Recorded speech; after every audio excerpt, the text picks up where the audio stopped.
आणि आता पाहणार आहोत टॉप 9 मोठ्या बातम्या।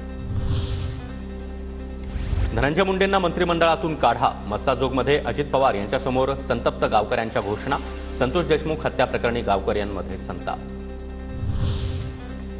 उपमुख्यमंत्री अजित पवार यांच्याकडून संतोष देशमुखांच्या कुटुंबियांचं सांत्वन।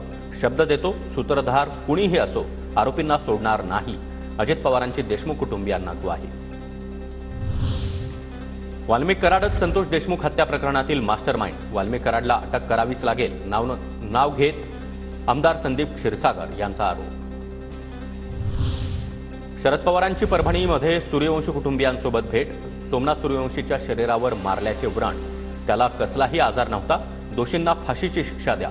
पवारांसोबत बोलताना सोमनाथ सूर्यवंशीच्या कुटुंबियांना अश्रू अनावर। राहुल गांधी उद्या परभणी दौऱ्यावर, सोमनाथ सूर्यवंशीच्या कुटुंबियांची राहुल गांधी भेट घेणार।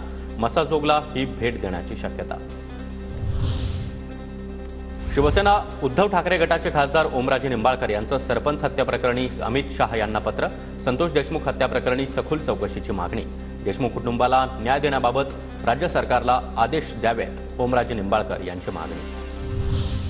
संतोष देशमुख हत्या प्रकरणी करमाळ्यामध्ये ग्रामपंचायत बंद ठेवून निषेध आंदोलन, नागरिकांकडून संताप व्यक्त।